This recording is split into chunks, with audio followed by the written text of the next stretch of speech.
If you're here tonight, you need to be here next Sunday night also. Awana is a big deal. The kids in our church are very important. And so what happens back there is of extreme importance. So come out. I implore you to come out next Sunday night and be here to support Awana. Even if you have nothing, you're not involved with it or anything, come out and support these kids anyway and the things that they do and show them that we care.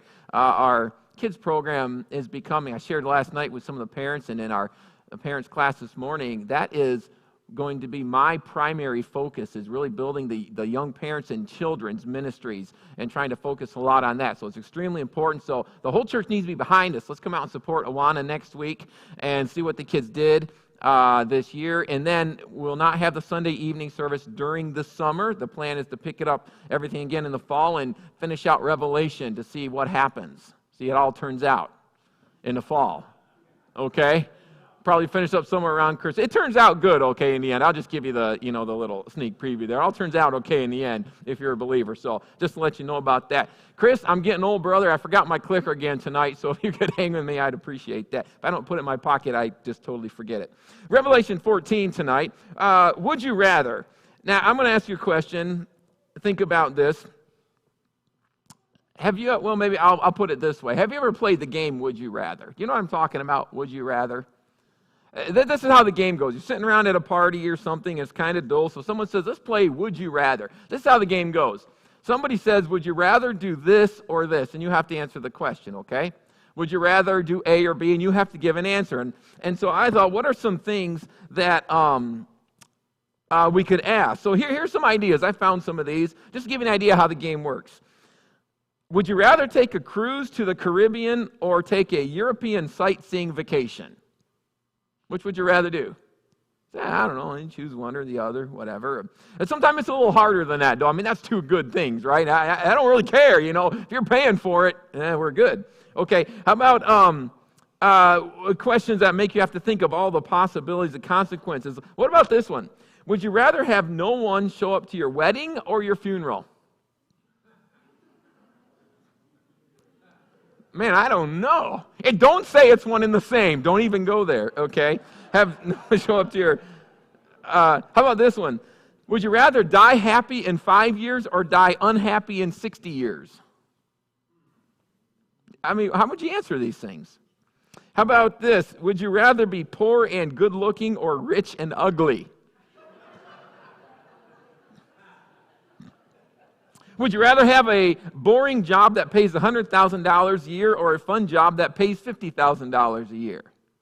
Sometimes you have to stop and think about these a little bit, right? There's positives and negatives, and some of the things have, harder consequences. You just have to think of, what do you think? Well, what we're going to find here in the book of Revelation is 3 groups of people tonight that play the Would You Rather game.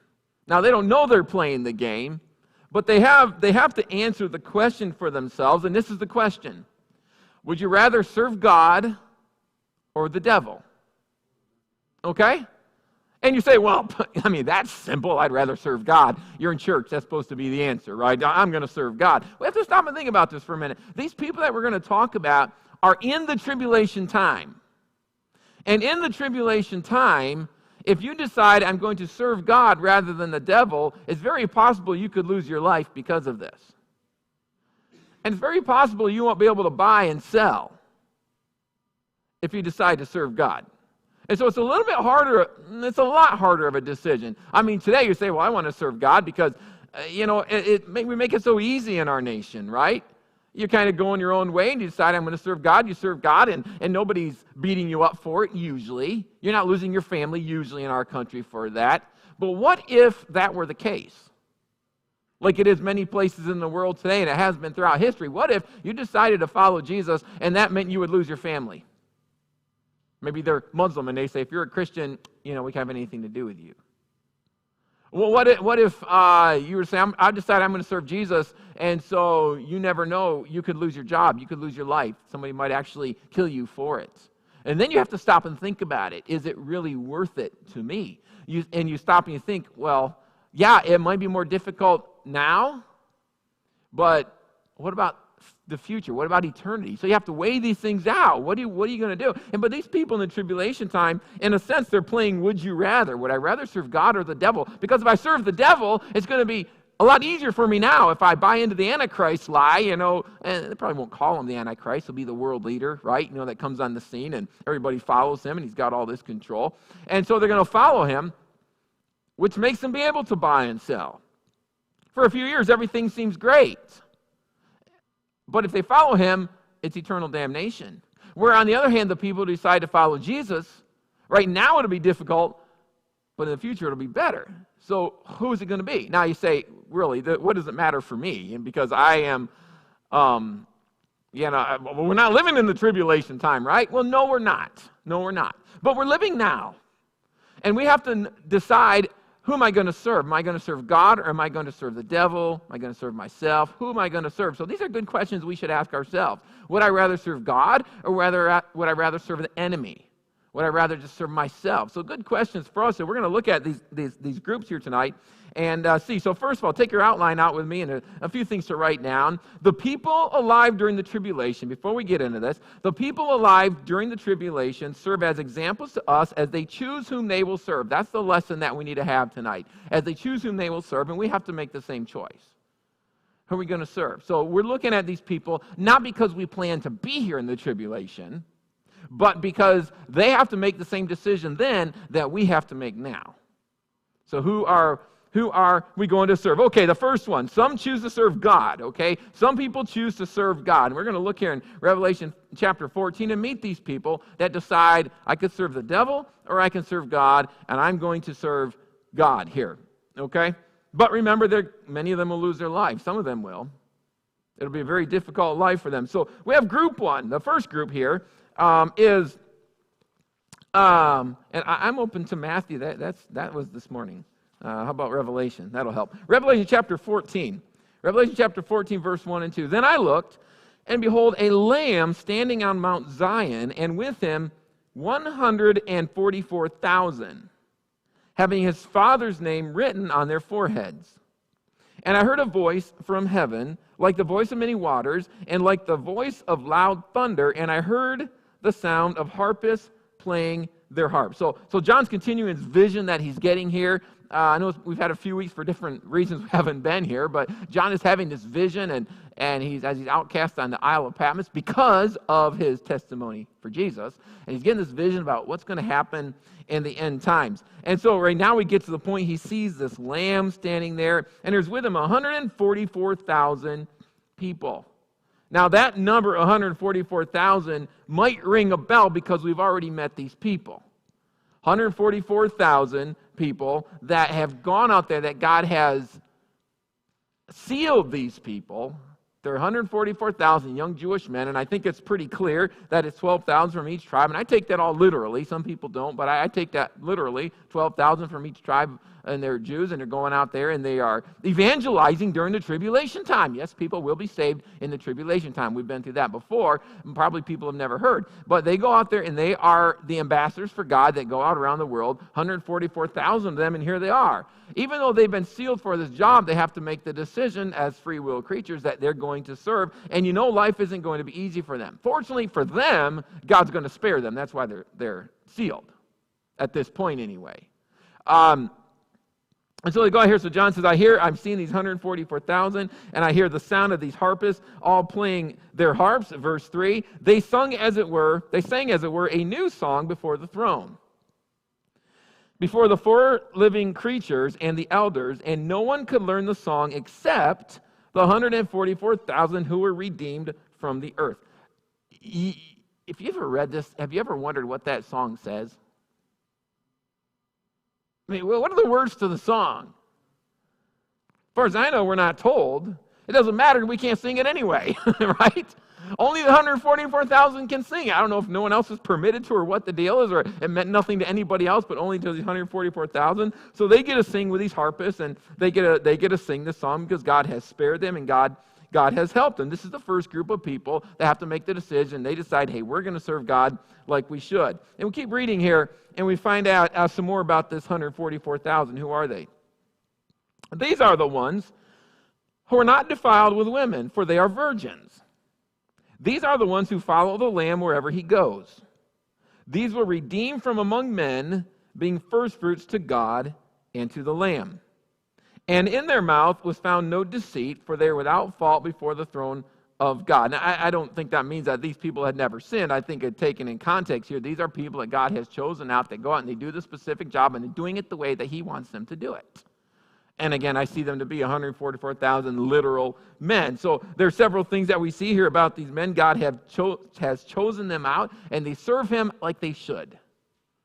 And you know this isn't going to be an easy, you know this is going to be a difficult job, but what we want to see is, as they go through this time period of being witnesses in a very hostile environment, what is the end result?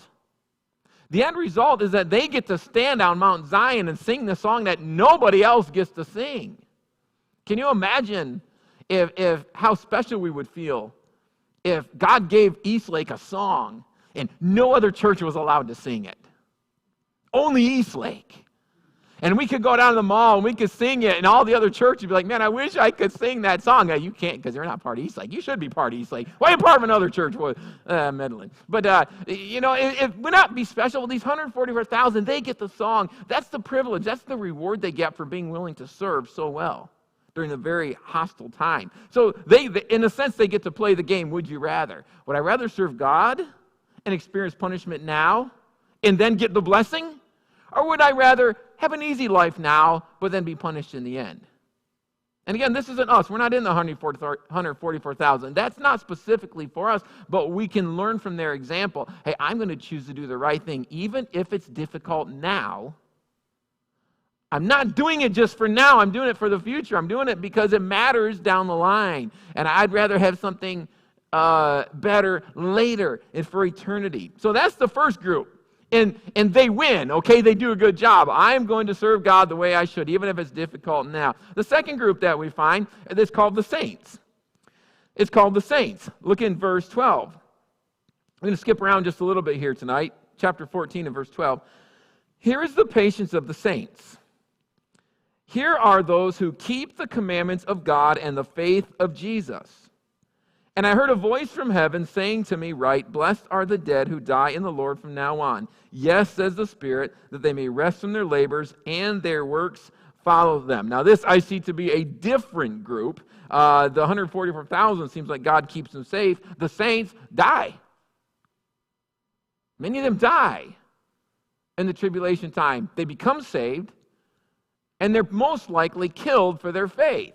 Now, how many people do you think today would make a profession of faith that they knew they might be killed for it? I mean, really think about it. You know, we want numbers, right? How many people were saved? How many people were saved in Awana? How many were saved in Bible school? How many were saved in the church? Man, you're on the mission. We come to all these numbers, right? And it's easy to get somebody so-called saved. I say so-called because that's what it is. You don't want to go to hell, do you? No. Say this prayer after me. You won't go to hell. Oh, I'll say anything not to go to hell. And don't have a clue what they're talking about. Okay, that's not salvation. How many people would really decide to put their faith in Jesus if they knew there's a very good percentage chance when they go out there, they might lose their job because of their faith? Or they might be killed because of their faith. This happens all over the place in the world. How many people would go to church if they had to, like in some places today, where they know that if the government caught on that there's 5 or 10 of them meeting together and talking about the Bible, they would be shut down or killed or put in jail or something? How many people would go to church? If we had that kind of persecution in America, how many do you think would show up on Sunday morning down here? If it was that bad, we might be meeting, and I don't want to give away the secrets, you know. But how many people would just say, that faith is cool and everything when it's easy, but when it's not easy, it's not for me. Well, these people in the tribulation time, they say, you know what, I don't care. I would rather serve God because it's right and go ahead and accept the trouble now and take the blessing in the future. I'm going to hold off. I'm going to wait. I'll have it then. That's the lesson that we need to have. So we look here in Revelation chapter 14. So here's the first two groups of people. We have the group, the 144,000. God seals them, and they go out and they do their work, trouble, and then they get the blessing. And then we have the saints who say, you know what, I'm going to put my faith in Jesus, and I might even die for my faith. And then like it says in verse 13, right, blessed are the dead who die in the Lord from now on. They may rest from their labors. You know, Christianity isn't just about having all the stuff we want now. It's sometimes we mix up our gospel a little bit. You know, do you want someone who can help you through all your problems? Well, yeah. Well, you need to come to God. That's not why you come to God. That's a byproduct. That's a result of coming to God. You got someone to help you through, not to take you out of all your problems. We mix this all. It's like, I'm going to turn away from God because, he didn't answer this prayer for me. Well, that's not why you turn to him in the first place. Because you want to use him like a big gumball machine and get everything you want. That's not why you turn to him. He does help you through things. The Bible talks about that, but that's not the purpose. That's not the purpose for it. And so these people understood that and say, you know what? I'm thinking about the future.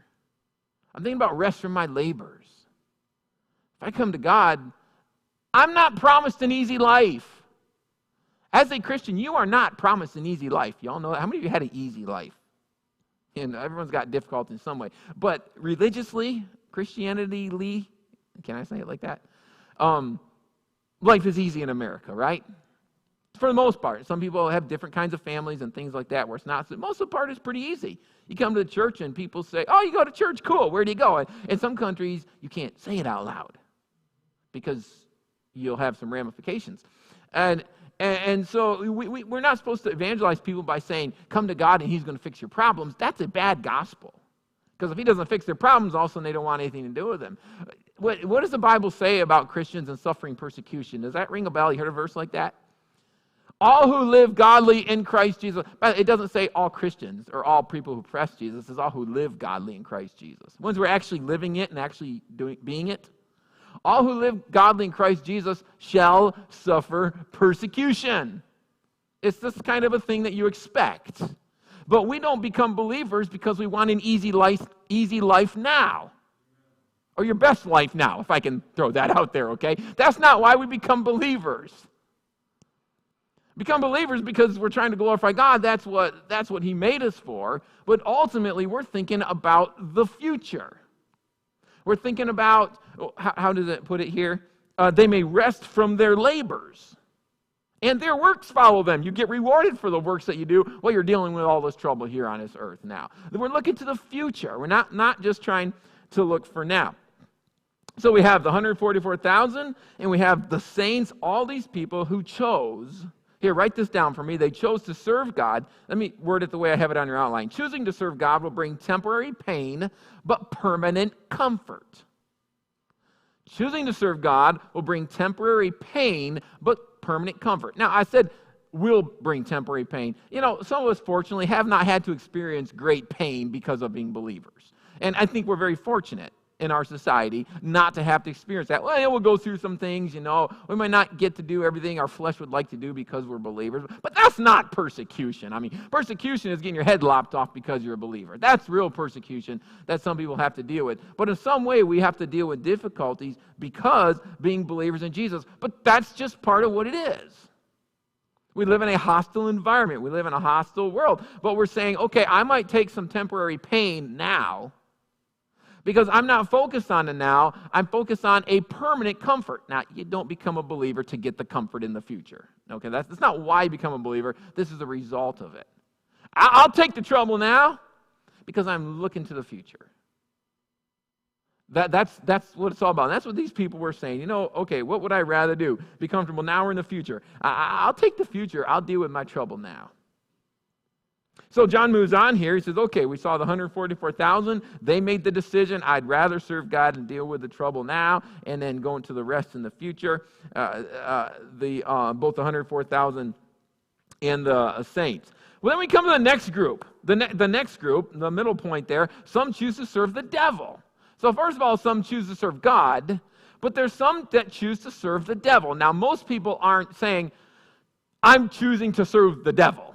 They're not saying it that way, okay? Some do, but that's more rare. But when we say we're serving the devil, it's I'm serving myself, or I'm not going to follow God. That's the kind of thing. I'm going to follow my own comfort rather than what God would have me to do now. So some choose to serve the devil. So this is the third group that we have. At first, these people will seem to be prosperous. As they come into the tribulation time and things are very difficult, and these people that reject God, that reject Jesus, to start to follow this Antichrist and the devilish power behind him, they're going to have it easy for a while. The persecution is on Jews and on believers in Jesus. Not on the people who follow the Antichrist. I mean, they have it made. It's like the people in the Holocaust. You know, all of Hitler's henchmen, if we can put it that way. All the Nazis. You know, I mean, they had it great. It was wonderful for them to a degree for a while, until the Nazi system collapsed, and all of a sudden then you had war crimes and all these things like that. But for a while it was great, right? But they weren't looking to the future. So some of these people come on the scene and say, you know what, man, you know, we have to sell ourselves to the Antichrist. We have to accept this mark of I can't think of the word. We have to sell ourselves out to this guy, okay? And do things his way, and then we can buy, we can sell, we can do all the things, this mark of loyalty or whatever. That's what we have to do. So they're going to decide to serve the devil. Look in chapter 14 and verse 6. Then I saw another angel flying in the midst of heaven, having the everlasting gospel to preach to those who dwell on the earth, to every nation, tribe, tongue, and people, saying with a loud voice, fear God and give glory to him. For the hour of his judgment has come, and worship him who made heaven and earth, sea, and the springs of water. Now, wait a minute. If you stop and think about this for a minute. So John says, I see this angel that's flying through heaven, and the angel has the everlasting gospel.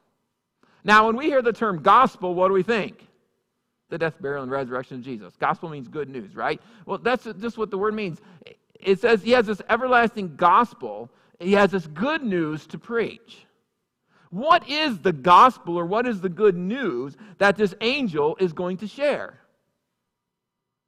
Well, he tells us there what I just read in verse 7. Here's the good news that the angel is sharing. The good news is that you better glorify God because his judgment is coming.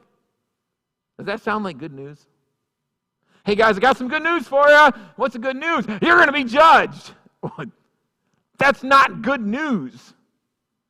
Good news, guys, y'all are in trouble. I wanted good news, right? How is this good news? It's good news because if judgment is coming, we should want to know about it, shouldn't we? So we can fix ourselves. So the angel comes and he's saying, look, here's some good news here. The good news is there's judgment is coming. Now, think of it this way. Any of you ever been stuck at a railroad crossing? Blame it on Chris, right? But I was stuck at one just yesterday or just recently, and you watch the train go by, and have you ever been driving up? You're in a hurry, and the lights come on, just enough time where you can't get by. I mean, if the lights come on, stop, okay?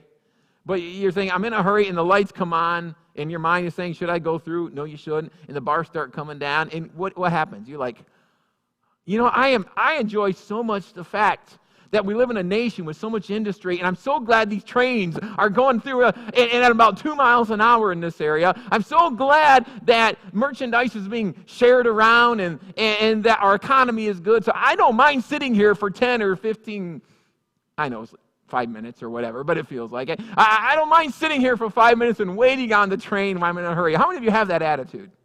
Any spiritual people in here? Okay, we got one back there.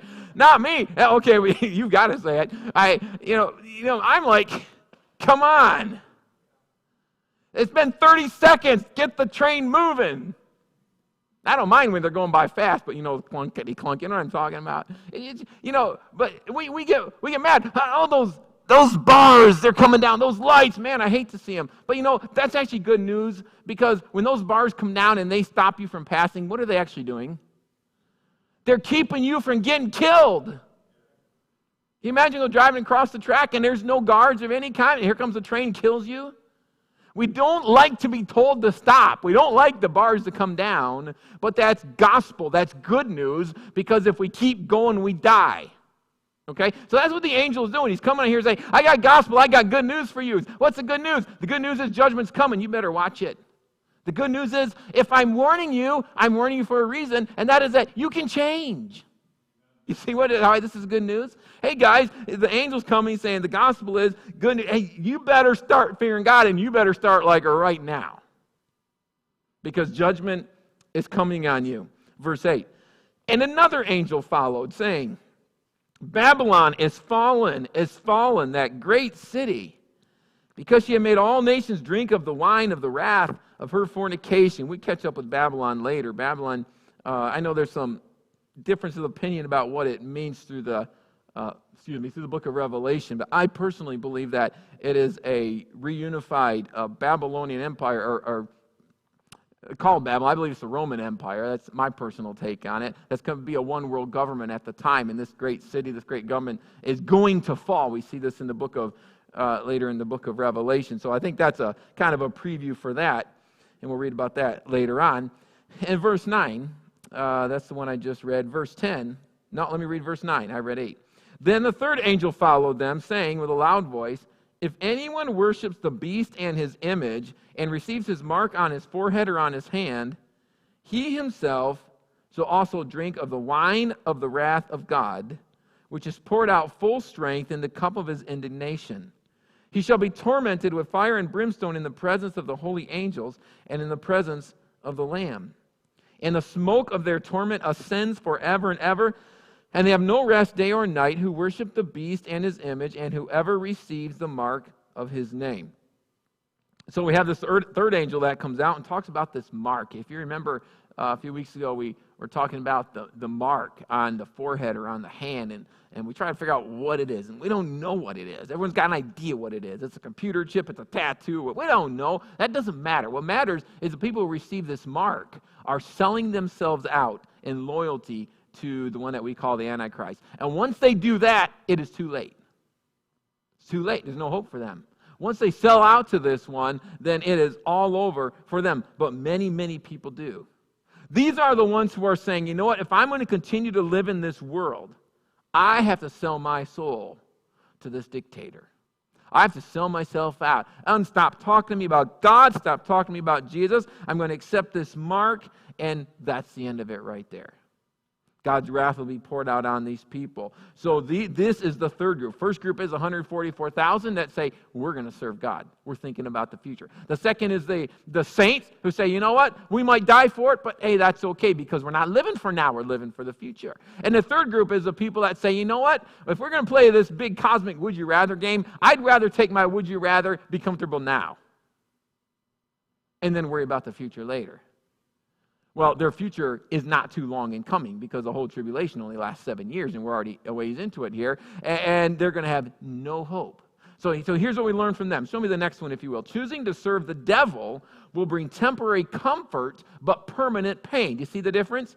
If you look back up on your outline, choosing to serve God brings temporary pain but permanent comfort. Now we switch them. Choosing to serve the devil will or may bring temporary comfort but permanent pain. So we're engaged in this decision-making process that we have. Do I serve God or do I not? If I serve God, I might have to experience persecution. I might experience trouble. I might experience all that. But there's better things coming. Or if I decide not to serve God, I can have it good now, but then I have to experience the punishment later. So everybody's stuck in this decision, not just the people there in the tribulation time. Everybody has to make this decision. And so what will it be? We have two primary groups of people, those who decide they're going to serve God and those who decide not to. Which brings us to our third point, which is that our choices have consequences. We know that already. Our choices have consequences. They have consequences. We have consequences. So what are some consequences? First of all, a blessing for those who choose God. Verse 12. Again, here's the patience of the saints. These are the ones who chose to serve God, even though they might die.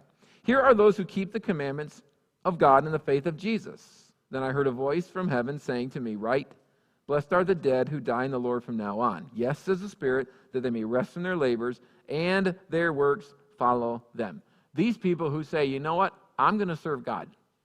even if I have to experience trial and persecution and death, doesn't matter. I'm going to do it anyway.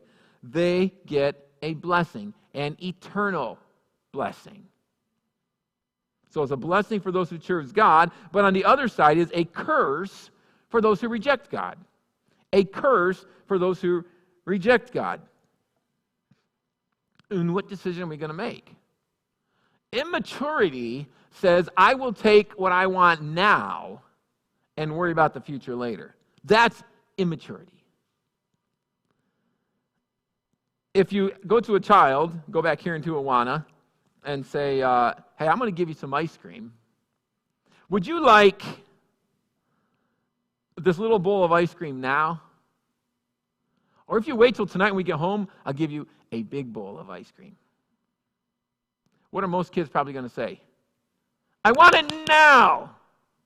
They're afraid you're not going to follow through if they wait. You're going to forget, right? I want it. Most kids, I want it now. I want it now. Some will be, a little different, but most of them say, I want it now. If it's me, I'm going to say, I got a little more maturity than that. I'm going to stop and say, wait a minute here. I may not be the most mature, but I am smart. I'm going to think through this. That's what maturity is, being able to think through things. I can have a little bit now, or if I go home tonight, I can get a lot more, and it's going to have chocolate and fudge and M&Ms and chocolate chips, all the stuff that makes ice cream edible, right? All that stuff. I like ice cream, but it's just really the base for everything else. It's the foundation is all it is.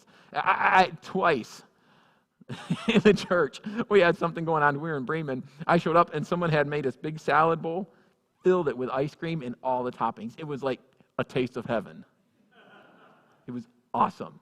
You can't have too much. But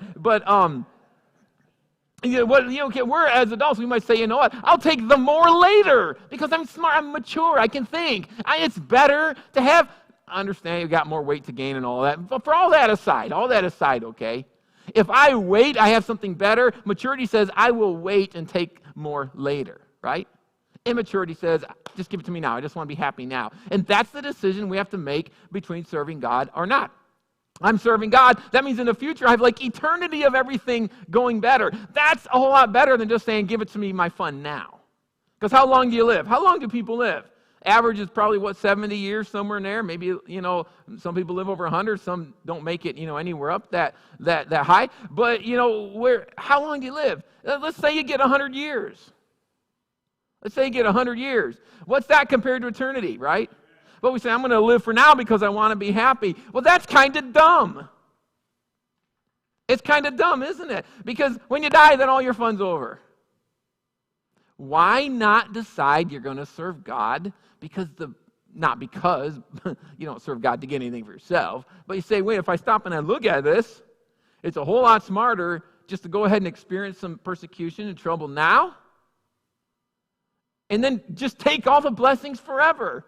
It's not hard to understand that. It's giving up the stuff now that's hard, right? It's giving up all the stuff that we want and maybe some money or what. That's the hard part. That's because we're not thinking long term. So we have this big would you rather game. Would you rather serve God and experience some trouble now and eternal blessings, or have it the other way around, experience maybe a little more fun now, but difficulty? Of course, if it's salvation we're talking about, it's hell forever. So let's keep reading here. Let's see what happens. We have this curse for those who reject God. And let's look down to verse 14. Continue on. Then I looked, and behold, a white cloud, and on the cloud sat one like the Son of Man, having on his head a golden crown, and in his hand a sharp sickle. That is, I see every reason to believe this is Jesus here, one like the Son of Man. I don't see any reason to think any differently. So he comes out with a sharp sickle. He's going to do some reaping. And another angel came out of the temple, crying with a loud voice to him who sat on the cloud, thrust in your sickle and reap, for the time has come for you to reap, for the harvest of the earth is ripe. So he who sat on the cloud thrust in his sickle on the earth, and the earth was reaped. And the question is, okay, who is he reaping? And the answer is, it doesn't say. We can come up with all kind of ideas here. Is he, pulling these believers out of this at this point or what? It doesn't specifically say, so we don't have to concern ourselves too much with that. Other than continuing on, we have another reaping, which is obviously a reaping of punishment. If we keep reading in verse 17, then another angel came out of the temple which is in heaven, he also having a sharp sickle, and another angel came out from the altar, who had power over fire, and he cried with a loud cry to him who had the sharp sickle, saying, thrust in your sharp sickle and gather the clusters of the vine of the earth, for her grapes are fully ripe. So the angel thrust his sickle into the earth and gathered the vine of the earth and threw it into the great winepress of the wrath of God. And the winepress was trampled outside the city, and blood came out of the winepress up to the horses' bridles for 1,600 furlongs. And this, the way I understand this, is if we couple this with a couple other places here in Revelation, I believe is a glimpse into what we call the Battle of Armageddon, where the blood flows up to the horses' bridles, and for 1,600 furlongs, which is about, according to calculations I saw, about 180 miles, and people have been over there. They look at the Valley of Armageddon, and they say, many battles have been fought there, and so if we take this literally, which I do, the blood is going to literally flow that high because so many people are going to be killed in this place. Say, now, that's a lot of blood. How does that happen? I mean, can that many people and animals be killed to have that much blood? Well, it says it, but I wouldn't be surprised that maybe if it's mixed in with God might be sending some hailstorms and water and stuff, and so it's water and blood and everything flowing down. Who knows what it'll look like, but it says it. It's going to be a nasty place. Blood this high, flowing on down that river. This is the winepress of the wrath of God. A winepress, they put all the grapes in there, and people would roll up their pants or hitch up their robe or whatever, and go barefooted and stomp that stuff. I don't know if they still do it that way. I don't know. Do they make wine that way, or they probably have big machines all for it now? You imagine drinking stuff that people had their filthy feet stomping these grapes. That's how they did it. I guess that's why they had to ferment it to kill all whatever the feet put in it. But that's the picture of wrath. It's like God squeezing and pushing, and just his wrath against sin is so great.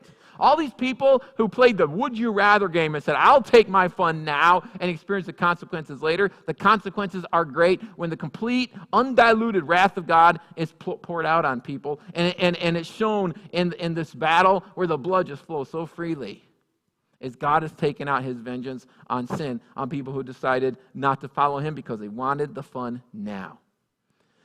In the tribulation, people are going to have to make a choice. Sell out to the Antichrist, or experience trouble and have to depend on God. To us, we look and we say, well, it seems like an easy choice. I mean, serve God and go through a couple years of difficulty, and then you get eternity. But it's easy for us to look at them and say, how come you guys don't get it right and totally forget about ourselves? We could take this in the context of salvation, but most of you probably here have some kind of profession of faith. You're saved. So let's just take it the other way. Let's just think about, how much do we serve God? I mean, are we really interested in doing what he wants us to do? Or would we rather just say, God, thanks for your salvation, but I kind of want to do it my way? I know in heaven we won't be punished and all that. But the idea is here, we have to make a decision. Who are we going to serve? Let's show me the last thing, if you will, up there, the last part on our outline. The choice to serve God is always the wise choice, even if it causes discomfort today. For these people here, this is an eternal wise choice, but let's take us right out into our lives. Let's just say we're Christians. Let's just take that for granted for a minute here. The choice to serve God is always the wise choice. If you're a believer, the choice you're making today aren't making any difference about your eternal destiny, okay? If you get up tomorrow morning and you know something's wrong and you decide to do it anyway, that doesn't change your eternal destiny. That's all settled, okay? But we need to understand the wisdom of making the correct choices. Sometimes we need to do the right thing even if it causes discomfort today. Have you ever had to make a decision you knew the right thing to do, but you didn't want to do it? They know the right thing to do. Maybe something as simple, this happens to us, happened quite a bit, it might happen to you sometime. Something as simple as a cashier gives you the wrong amount of change back. They give you too much. Or they don't charge you for a McChicken or something. Or wherever it is you go, right? What do? Hey, thanks for the free stuff. Or do you go back and say, you know what? You guys got something wrong and I owe you something. Why would I do that? Because it's right. You see what I mean? Maybe a little, and that's just a trivial example, but you get the idea where we're going. Sometimes they're much bigger things. We need to do the right thing. Would I rather enjoy this now or get a little something more for myself? Or would I rather have God be pleased with me? Every decision we make, in a sense, we're like, would you rather? Would you rather do the thing that's right? Or would you rather do what's wrong? I hope that we'd be people that say, I'm going to do the right thing all the time. It's wise, and it pleases God. We have decisions we make all the time, all day, right? We need to do the right thing. Let's bow our heads and close our eyes. I'm going to pray. Father, we thank you tonight for allowing us to be here. We thank you for our study in the book of Revelation, and not just that we can get a little preview into what's going to happen at some point in the future, but we see how these things affect how we live today, and we need to make the decisions that are correct. And I ask that we'd be wise people making the right decisions and thinking about the future ramifications of what we do. I ask you to bless these folks as they go home tonight. We think of our Awana kids in the back and the work that they're doing, and we look forward to the Awana ceremony next week, and we ask that we could really honor these kids in what they do. In Jesus' name, amen. You're dismissed. Thanks for coming out. See you on Wednesday night. Don't forget Wednesday night Bible study.